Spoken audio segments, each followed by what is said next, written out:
Hey guys, Pete here, HVAC Greatness. Your business is about to be impacted like nothing it ever has, ever. And if you're not paying attention to this, you will get crushed. Pete's bringing it to you. I've been talking about this over the last series of videos. I'm going to add just a little bit more information here, and I've taken notes here so that I kind of stay on track. This is out of my league, but what I'm going to circle back around to is what you need to be doing as a business owner and what you need to do to prepare yourself for this. I've been following a guy by the name of Jim Rickards, and he basically said, look, the mistakes have been made in the economy. We are where we are. What are we going to do to fix this? How are we going to get out of this? So there's two areas. Number one is the recession. You can see all the news reports talking about the recession. I'll talk about that here in just a minute. And number two is inflation. And there's tons of news on that. Inflation has been reported 8.6%. They're talking about a soft landing. Well, the challenge is we are between a rock and a hard space. The rock is the recession, the hard place is inflation. And there is no soft landing coming out of this. Okay, so Jerome Powell, he sits on the chair of the Fed. You may know this guy. He's been there over 4 years. He has basically said he wants to get rid of inflation. And you got to know that comes with a huge cost. He says that the economy is in great shape. That is a bold-faced lie. And anybody who's paying attention, other than watching the mainstream news, well, you know, it is what it is. You got to pay attention to decide this for yourself. I don't want to go too far out. Okay, so he's saying that we're in great shape as a U.S. economy, but just keep in mind, we're not. We got the second quarter reports. We're basically pretty sure we're in a recession, whether they admit it or not. But, you know, look at Canada, look at the European Union, look at Japan, look at these other economies. They're right there with us. They're not much better off than we are. And so globally, we're facing a global recession.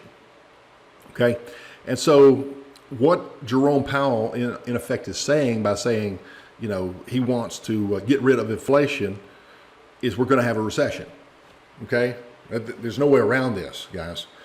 And what that means is unemployment is going to go up in order to bring inflation down. So, like I said, we're probably in a recession already.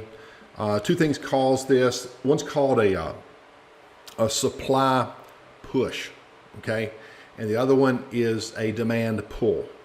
Now, the Fed has no control over the push, right? That's supply chains that are breaking down everywhere.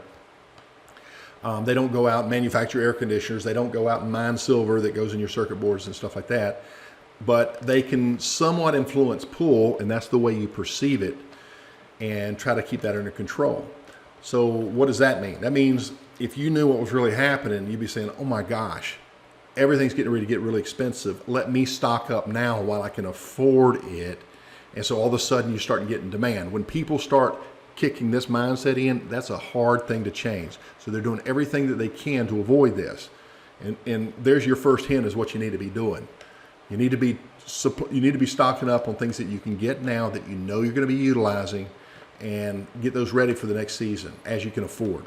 Obviously, you're going to have cash on hand as well. I didn't mean to insinuate that on a prior video that you don't need cash, because you will, because cash is going to be king, but it only can buy what's available. So get what you can get while you can get it. But they're trying to influence that. But if you've got cost push plus demand pull, that's called velocity of money, and that's going to go up, and therefore more inflation. So the Fed cannot change the supply side, like we said. So they have to squash the demand side, you know, before it gets out of control. And that's what we're looking at. So, but at what cost, right? So next we want to talk about real interest rates. Let me see if I've got that here. This is the pool, and here is your real interest rates. And there's a formula for this, but essentially, you look at the inflation numbers, which they posted 8.6%, and then the interest, which I think they said 1 3/4, so almost 2%. But what you do is you subtract one from the other. So you have to, if you take the 8.5% of inflation and you subtract the interest, this is round them 8.5 and 1.5. You're looking at 7%, negative 7% interest. This should be plus 2%, by the way. And so if in order for the Fed to fix that, they'd have to go raise his interest rates to 10.5%. That would totally crush the economy. So they can't do it. So their best bet is to delay this thing, string it along, and hope that something else brings the inflation back from the demand side. But what you're looking at is the Fed incrementally raising the interest rates and hopefully get it from 8% down to 3%, right? And the bottom line is, guys, they will fail. It's not going to happen. We're here. It's time to pay the piper. Our generation is the one that's catching this. And don't forget about it, always remember. But we're not talking about who's responsible for this for real and what's created all this stuff. What we're talking about is, what do you need to do as a business? Guys, this is going to change everything about your business. All those things that you kind of just skipped over because you really didn't have to do them, because you got all that work anyway. That's getting ready to change. We are getting ready to see vehicle repossessions at all-time high. We're getting ready to see home foreclosures at all-time highs. We're getting ready to see unemployment at all-time highs.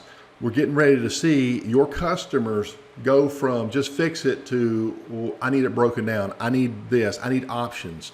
Wait a minute, hold off on replacement. I want to know what it costs to repair.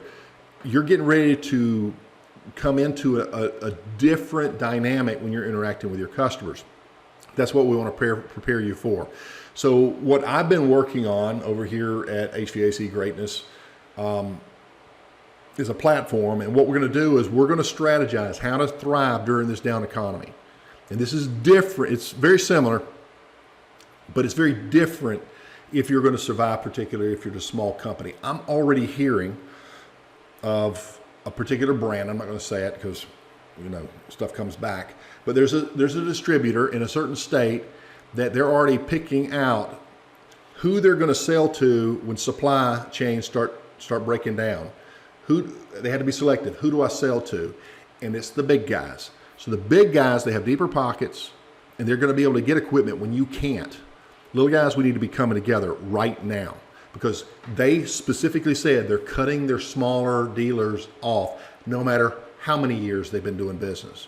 They've got to do what they have to do to survive, and that means sticking with the big companies so they don't lose those big dealers, right? And so their loyalty is where it is. Now, recovery out of this cycle, it's taken 30 years for us to build up this great supply system that they're breaking down, they're ruining. It may be 5, 10, 15 years to get this thing turned back around. This is not going to be a quick fix. So our strategies need to be sound. So you need to be marketing differently. You need to be speaking to a different consumer, because your consumer is not receiving information the same way. It is going to be altered. They're going to be really price sensitive, or if you're looking for quality customers, they're going to be really investment sensitive. They want to know that they've made the best investment for their money so that they get the most return out of it.